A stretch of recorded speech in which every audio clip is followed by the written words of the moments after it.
Welcome to the Point of Convergence podcast. I am your host, Grant Lira.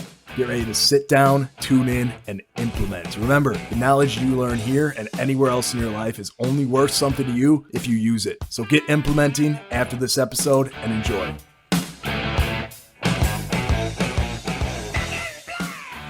Welcome back to another episode of Point of Convergence. Today, we are joined by Cecil L. Robinson Jr. of Raven Elite Protection from the beautiful state of Virginia. Now, Cecil is a 29-year Navy officer, and now he's turned into close protection specialist and security expert. So, Cecil, with that being said, brother, how are you doing today?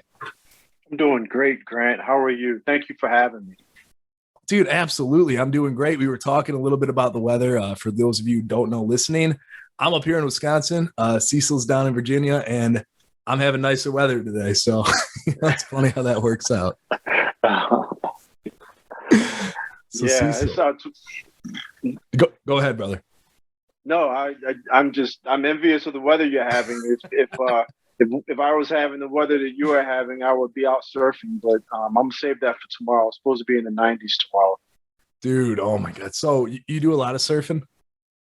I surf as often as I can. Absolutely. In between gigs, if I have some downtime and my task list isn't all red, then I'll take some time and go, get in the ocean and just clear my mind and then come back and just start hitting the grind again. Dude, that's awesome. That's awesome. And see, that's why I'm looking at moving, because I want to be able to do stuff like that, even if it's just taking a drive with the windows down. It's like nice weather, because I love being outside. I love it when it's beautiful out. It's hard for me to stay inside when it's really nice like this out. So that's something that I'm definitely looking to make an improvement in my own life down the road here, moving somewhere warmer so I can do that year round. But can't do that in December in Wisconsin. You don't want to. Yeah, here in Virginia, we pretty much have everything. If you like the ocean, you can live by the coast here in Tidewater. We have Shenandoah, the mountains. People go hiking. Up in the I think it's Shenandoah, and I think it's the Blue Ridge or the Smoky Mountain. I think it may be Blue Ridge. Yeah. But there's nevertheless, we have tons of mountains, out west where people go and hike and camp. And if you want to go and if eating is your thing, people they head up to Richmond, and it's kind of like a brick and mortar type of city. So it has tons of restaurants and bars. So a lot of people go up there too. So it's just, Virginia has everything, and you're close to Maryland, so you can go catch an Orioles game if that doesn't make you sick, or go cheer for the Ravens. Dude, I might have to come visit, because that sounds like that'd be right up my alley. I like that a lot. Come on over here. We'll go have a pint or something, Grant. Absolutely. Hell yeah, brother. I will let you know if I'm down. Cecil, man, take us through the journey of, Navy officer, 29 years. That is a long time. That's 9 years over what you need to do to get your pension with the military. For those of you who don't know, it's 20 years and you get your pension. So Cecil did that plus another 9 years. Tell us about the transition, or maybe even tell us about how you got into, the Navy, what made you choose that, and then kind of take us to today. Wow, that's a long story. I grew up in Baltimore, Maryland. When I graduated from high school, I had to have something to do when I left home. My mom came in my room one day and just said, "Hey, I don't know what you're doing when you're graduating high school, but you got to get out of here." So I went and saw the Navy recruiter, and he said, join up. So I joined the Navy, did a couple ships, did one overseas tour. My first enlistment, I did start out enlisted for I think it was 11 or 12 years. Nice. And then I was able to receive my my commission as a limited duty officer, which is in the Navy, we call them Mustangs. So my job when I was in the Navy was I was in telecommunications. I was a radio. And so when I received my commission, that's what I was now a officer, a telecommunications officer.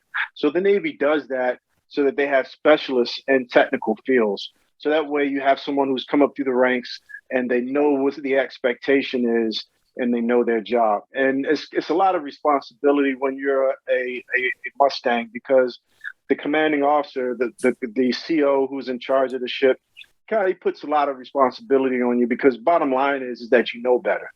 So you can't, you know, if you're an officer coming right out of college and you're on a ship, there's some learning that you have to do, and you have to kind of be able to, learn the personalities of the senior enlisted, your troops, and the rest of the wardroom, which is what's called the officer community. So, but you're supposed to know better. So that was a very, very challenge. That was very challenging.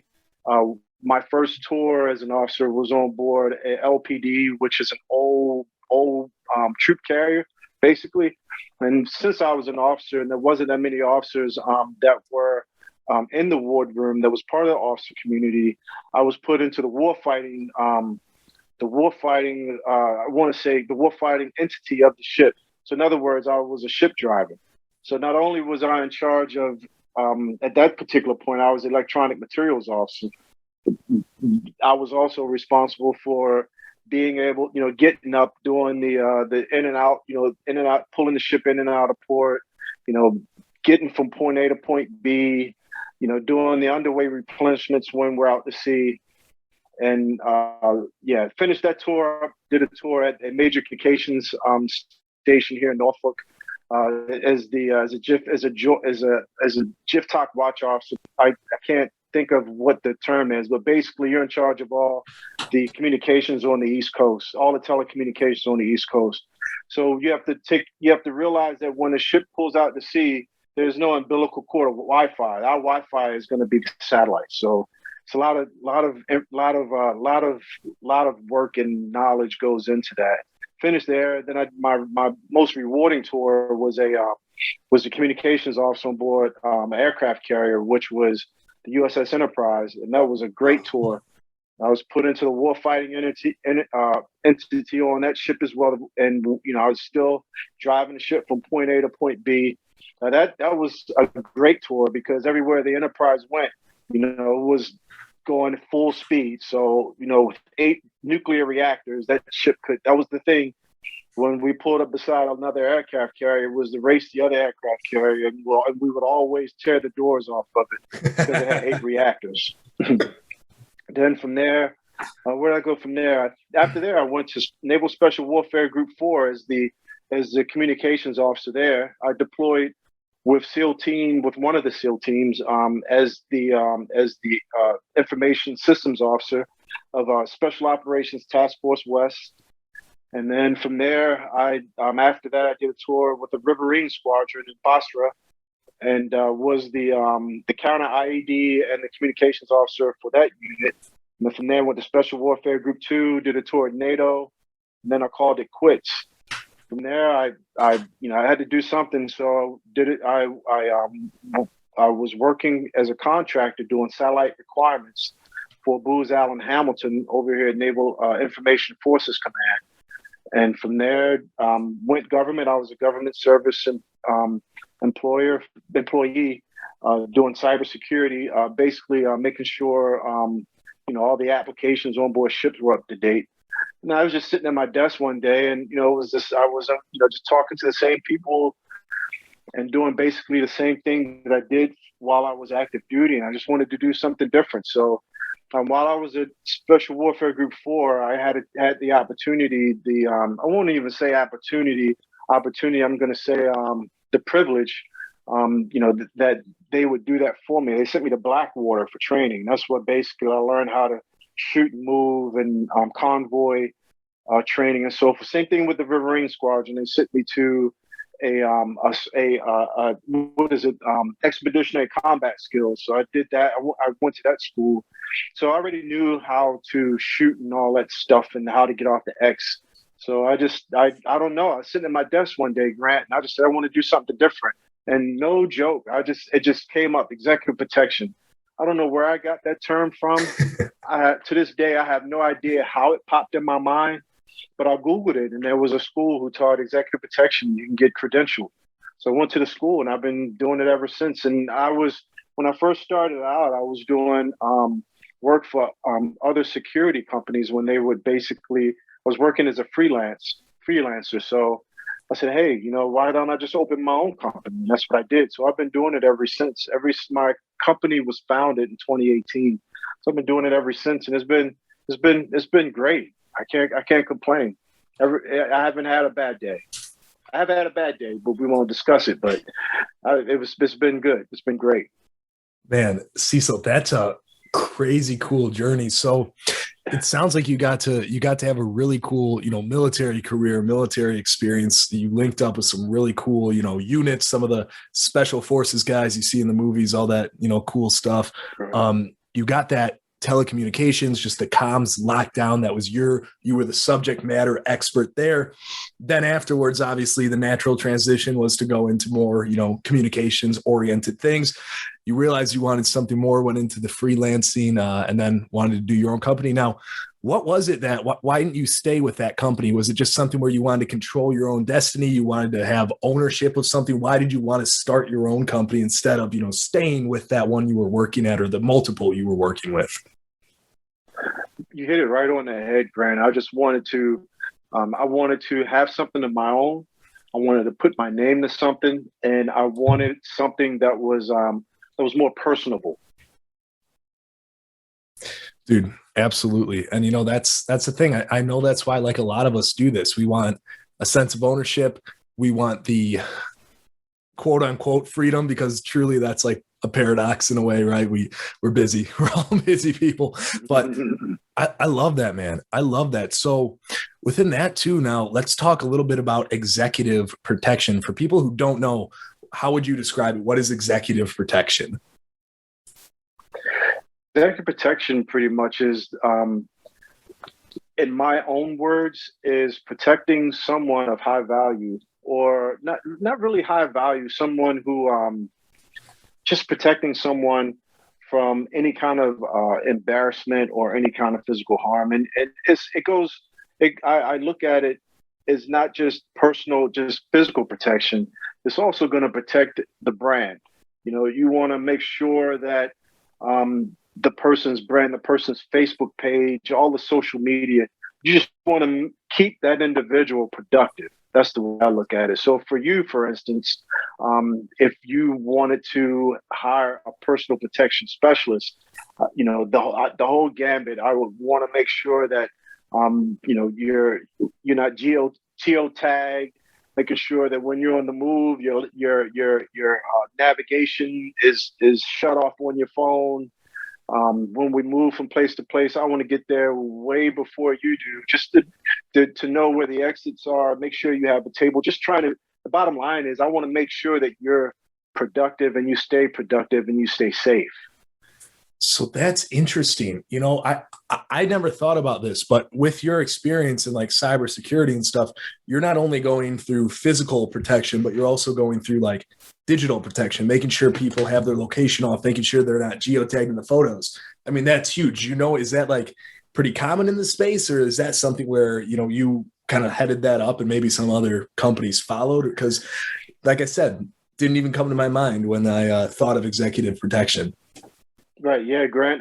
That's something that's part of the trade. A lot of the teams that are out there doing this type of work, they're looking at all of that. Again, just trying to make sure the person stays productive and make sure there's no embarrassment. But since I have a cybersecurity background, a computer background, what I do on my page, on my Facebook, my social media platforms, I not only talk about myself in the business, but also talk about, I put content out there that speaks to the importance of making sure that your applications on your phone stay updated, making sure that your computer operating system is updated. Because to me, all of that stuff, all of those little nuances, it all goes into making sure you're protecting not only yourself, but the stuff that you're using that's basically that's putting food on the table, that you're paying bills with, your bank account, all that stuff is now going through. People don't realize that your cell phone is a computer now. It's not a phone, it's a computer. So you have to make sure you protect that device as much as you would protect your personal computer. And I mean, think about that, right? Because we do carry around a little computer in our pockets every day. And that computer, most likely, I know a lot of people save their credit cards on there. They'll save their home address on there. If they just put go home, on their GPS and it takes them home, they'll save maybe their calendar on there, all the like where they're going to be every single day, what they're doing. Like, you're so vulnerable to that. And I feel like when people think executive protection, people think bodyguard, close protection, whatever the term is, like they just think about dudes in suits guarding a person. They don't think about the behind the scenes stuff and all of the like cyber awareness and the cyber, security stuff that actually needs to go on to become effective and to make sure that you don't need those big guys in the suits protecting the person, right? Because they're going to be there, but it'd be better if there was a way less likely chance that they would need to actually go out and do something to protect that person, right? Just, does that make sense? You're Okay. spot on. And see, and what I try and do is people have this the stigma that a personal protection specialist or executive protection agent is some big guy, tattoos, bald head, but it's not that's not a good stereotype, because there are a lot of smart people now, women, who are also doing this job. And like you said, there's a lot of background work that you have that goes into it. And you also want to make you want the client to be comfortable around you. You don't, it's like I said, it's a brand. You have to make sure that the brand stays pristine. That's interesting. And now, so with that too, when you're out on a detail for like executive protection, and let's say maybe you're in a car with somebody, you guys are chatting real friendly, right? Because I can tell you're a friendly person. When you step out of that car to, do whatever, or maybe if you're not riding, if you're scouting out the place for exits, like you said before, are you putting on a different face? Are you like getting into a different mindset? Like, what does the prep mentally look like for a job like this? I think it all depends on the individual, Grant. With me, I enjoy what I do. I'm not going to use any foul language, but one of my old COs, he kind of mentored me a little bit and made me understand that you attract more flies to sugar than you do crap. So what I try, if I'm somewhere, if I'm going into a restaurant or any place where I have to meet people, I try and wear a smile, and I try and be more personable, because you get more out of that. If you're just a person that's coming in and making demands, people aren't gonna they're gonna react negatively to that. So I just try and be a, because that's what I am. I'm a citizen. I'm not a police. We're not in Fallujah. This is the United States, and everybody's just trying to make it. Everybody's trying to get along.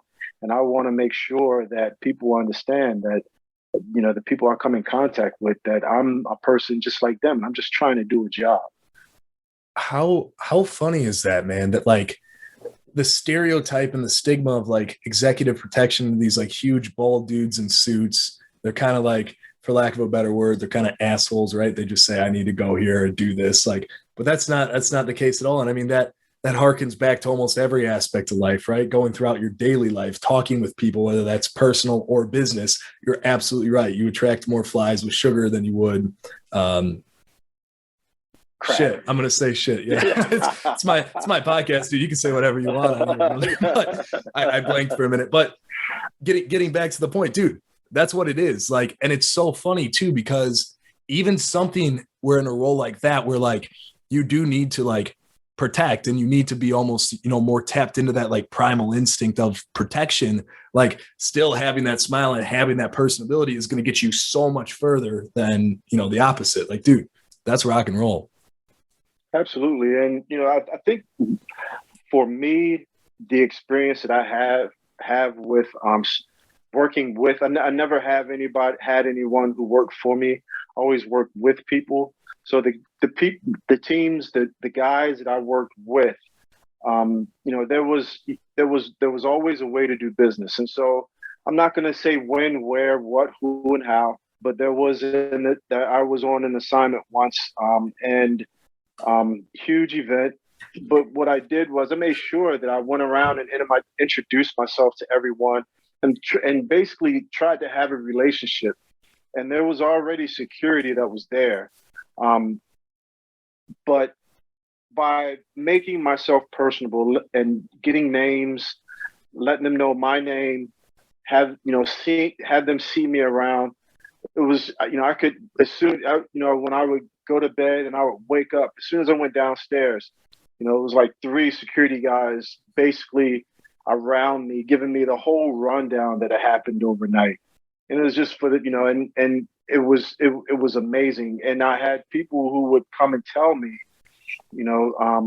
just, hey, watch out for this guy. I saw this guy do this, and it made my job a whole lot easier instead of showing up like I was like I was Billy Badass or something, because it doesn't work that way. And maybe it may work for some people, in the way that they operate, but it doesn't work for me. How funny is that? Not only are you, getting people to be more like cooperative and like understand, your job and what you're there to do, but they're also feeding you intel now. They're telling you stuff that's huge. Like how big is, Absolutely. Intel's like massive. So dude, that's really, really cool. So I'm curious on this too. And like you said, we're not disclosing names or anything, but like the types of people you typically work with, like how do you find them? How do they find you? Like what kind of jobs do these people usually do or usually have? Like I'm curious about that. So I've right now I'm tied to a television show. Won't go into what network or what it is. So that's one way that I'm fortunate that I have someone there. I have a guardian angel out there who looks out for me. And I won't say names, I won't say organization, anything like that. But that individual has been a lifesaver. And it almost makes me get sentimental even to think of it, to bring the person's name up. But yeah, that person has been a godsend. And I'm currently involved with a TV show. I finished up with a long TV show during COVID. A lot of sometimes I get jobs from other security companies that are out of state who have things that are going on here, events or assignments, contracts that are going on here in the Tidewater region. So I get subcontracted from through them.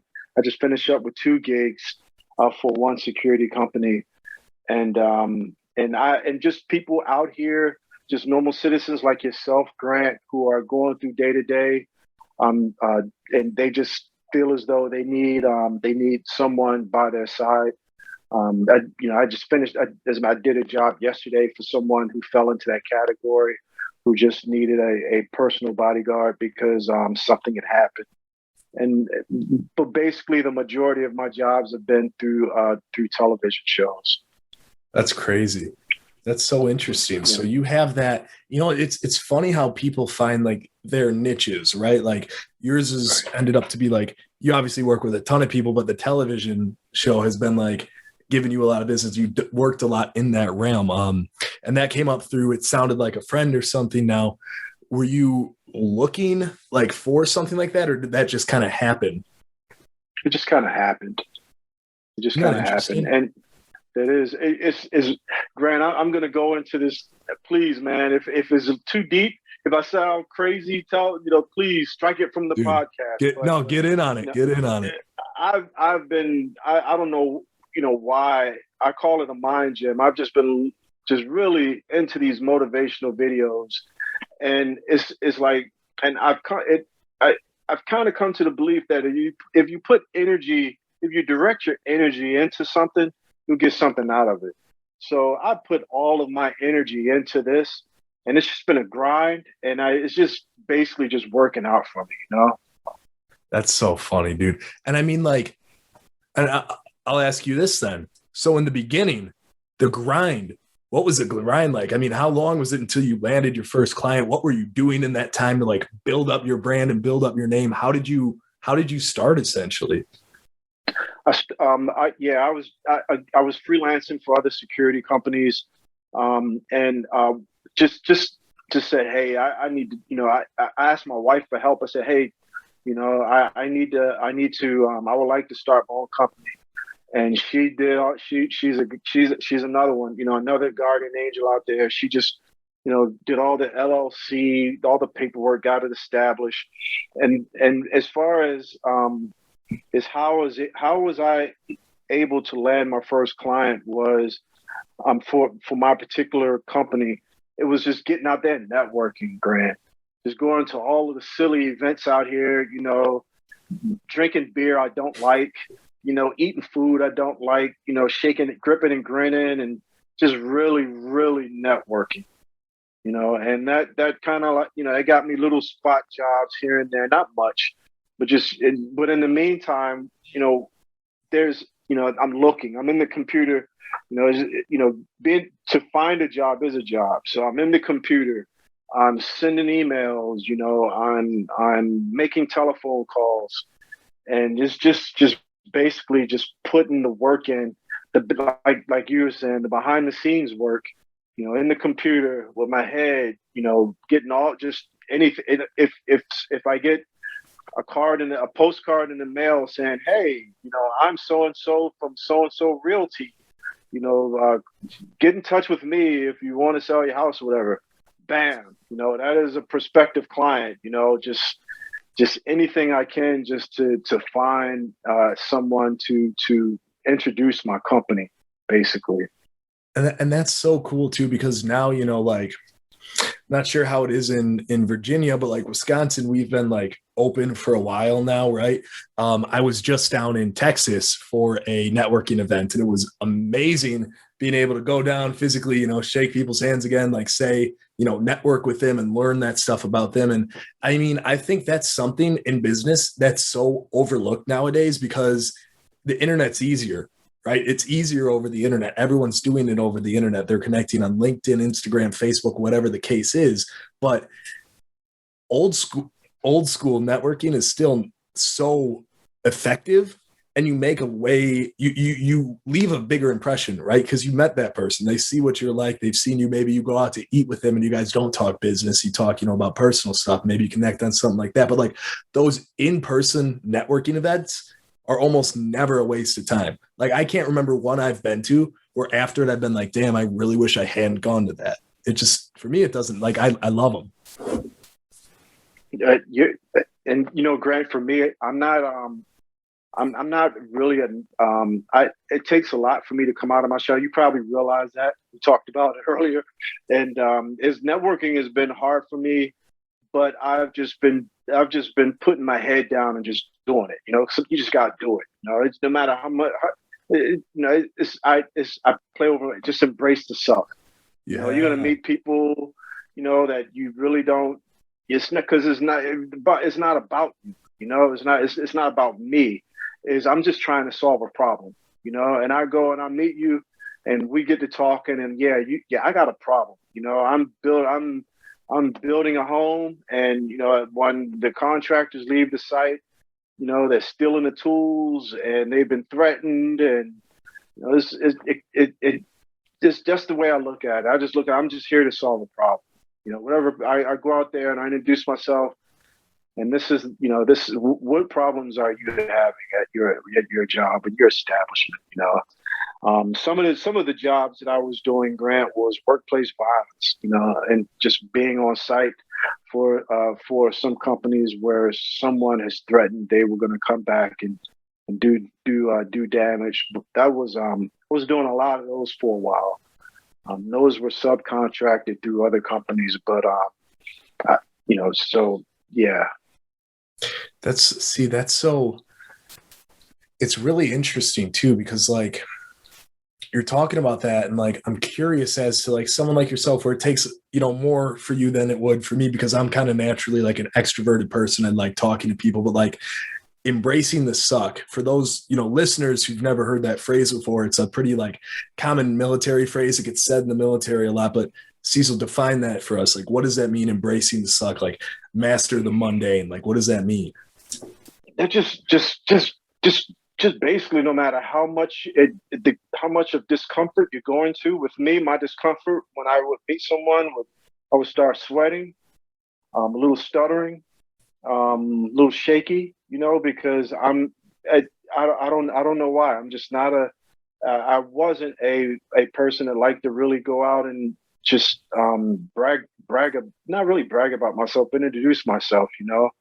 But it's just being uncomfortable, but just meeting the mission and just doing it anyway, getting it done.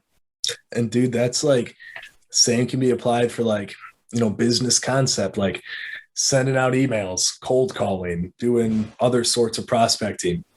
Sucks. It's not fun. It's That's repetitive, right? But that's the stuff that's going to move you closer to your goal. So even in business, I think the more business term is like master the mundane. I've heard that one a lot, more in business than the military, but like for real, even if it's so whether you're looking through actual in-person meeting people or the business side of things, like the people who consistently show up, embrace the suck, master the mundane, those are the people who you're going to see in 5-10 years be extremely successful because they put the reps in. They live it. They've been doing it for a while now, and they're reaping the benefits. For sure, bro, for sure. And Cecil, I'm curious here, brother, because 29 years in the military now, that's had to given you like some sort of schedule, right? Like you got an internal clock, you got something. Is your day still pretty regimented, or are you like kind of taking it a little bit looser? You're like hanging loose. I see you got the surf stuff over there. Like what does that look like, dude? Are you planning out your days, or how are you doing that? Everything is planned. Everything is regimented. It's the same schedule I used when I was in the military. There's a time for PT, and there's, I have to be at my desk at a certain time. If I knock off at a certain time, if I have to work later, I work later. This is while I'm at home. But yeah, it's regimented, big time. It's funny because I got, excuse the bad handwriting, but same deal. Like I write my day out. I have to, man. Otherwise, like, I got ADD, Cecil, and my mind will just go everywhere. So if I'm ever feeling off track, I just grab this piece of paper and I'm like, okay, cool. That's what I'm doing right now. Gotta idiot proof it. Yeah, exactly. And there's nothing wrong with that, Grant. A lot of people now I wouldn't let me rephrase that. Some people they I guess I don't know how to put it. The military routine. I don't even want to say it because it may come off wrong. But some people they don't embrace the military mindset. I'll put it like that. I hope that's politically correct and won't get me shot in the face. No, and it's it's not for everybody, and for me myself, it's definitely something that I'm just kind of used to. So it makes more sense for me. And it's something where I like having that in my day. I like having that structure.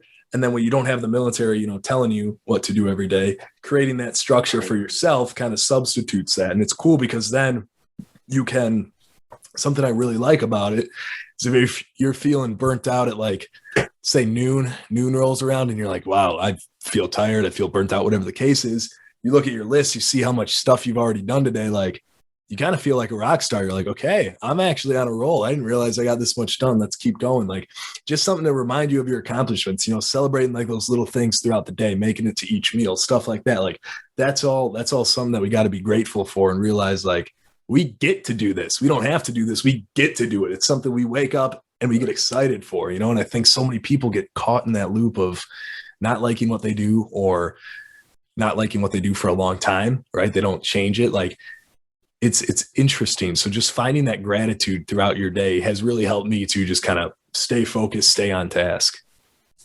Oh yeah, absolutely, Grant. I the first thing I do when I get up in the morning is say I'm grateful because that's important. That to me that starts my day off on the right track. Yeah, and I the day before, like for tomorrow, I'll go through my task list and I'll list 3 things that has to be completed tomorrow. And that's my goal every day is to complete 3 tasks. So no matter what happens, I try and complete 3 tasks every day. Even if I'm on a job, and when the job is over, I try and knock those tasks out when I'm done, Dude, that's awesome. And Cecil, we'll wrap things up here, brother. Before we do, Any cool stories you can share with us? Anything cool that you've had, throughout your experience of working in the field you have? Oh, yeah, for sure. There was University of Virginia basketball team when they came back after winning the national championship. I'm a huge basketball fan. When I was in Baltimore, I was in I grew up in Baltimore in the 70s and 80s. I left in the late 80s. So, in the 80s, Baltimore was like the mecca of basketball talent, for college recruiters. So I grew up playing basketball, and just to be able to be there when the University of Virginia basketball team came home after winning the national championship, that's something that I'll never forget. That was pretty cool. And Grant, the thing, what made it even, what the icing on the cake is to see these young men, and I'm going to say women because the staff is included, but to see them, the joy of being successful, just just I don't care, we did it, life is good, and just the joy of accomplishment, just the energy from that is something that I'll never forget. You have your own individual accomplishments, but after you get long in the tooth, you kind of want to start seeing other people succeed, and that's really the basis of why I started this. And when I'm with it's all about them. Then I'll get asked, do you need something? No. What can I do to help you succeed? It's about you now. So yeah, that was a takeaway from that. That was pretty cool.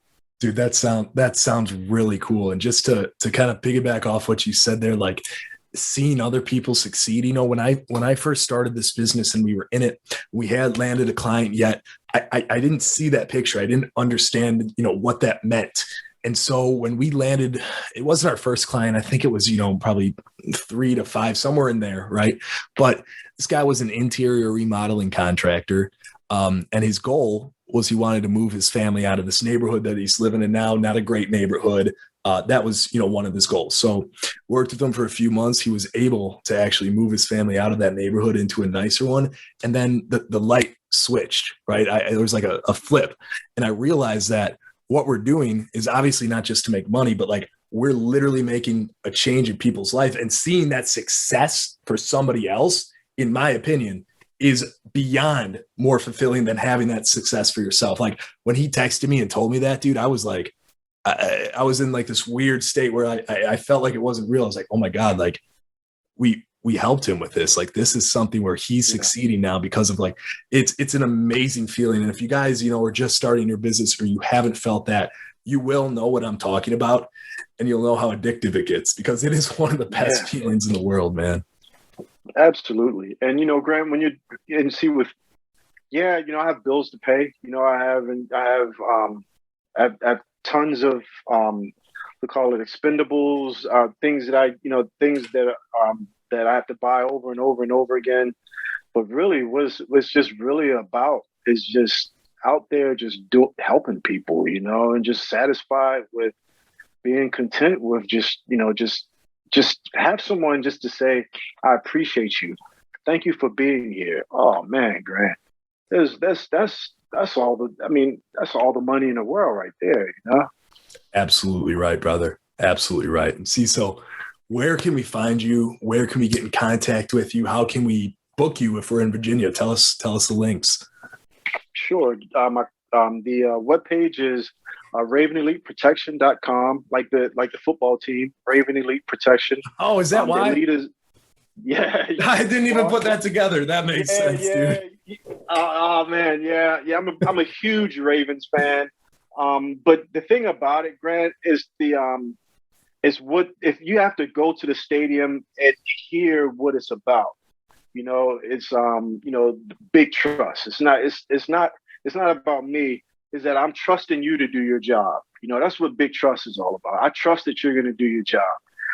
Play like a Raven. The whole Ray Lewis. I'm like the huge Ray Lewis fan. I've listened to all of his speeches, and that's what I wanted to. I wanted to tailor my business along those same lines. Man, that's and cool. and all the other stuff that goes along with it. that Raven part is really what I'm proud of and that I stand behind, because I know I've been there and I've seen, I've been on the field and I know what being a Raven is all about, and it's, and that's basically what my business is. That's kind of like I want to say the mission statement, we want to, I'm going to give you my all. You can trust that I'll be there when you say that, when you need me there, and, and I have your back. Dude, that's awesome. I didn't mean to cut you off, but I put it together in my head and I was like, I bet that's why it's Raven. Dude, that's cool, man. Yep. Big trust. I like that. I like that. It makes sense. People saw that a while ago. And I mean, me myself, like I'm not from obviously where you're from, so I never really looked into it, but that's it holds a lot more meaning now that I know what it's from and like why it's, the Raven. That's cool, man. That's super cool. Yeah, I've drank the Kool-Aid. Being in M&T Bank Stadium, and they're putting all these slogans on the jumbotron all the time. Yeah, I think I've been into the concept. That's funny, man. The Under Armour concept. Yep. RavenEliteProtection.com. That's the website. Link.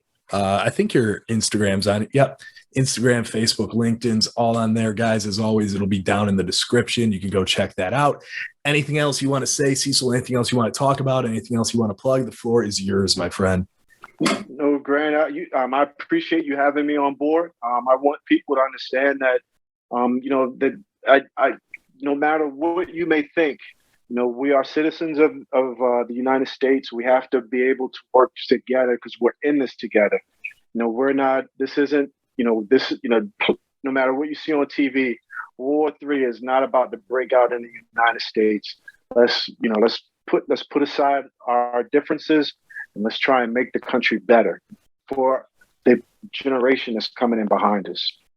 That's some powerful closing words, brother. And it's not you versus me, right? It's us versus them.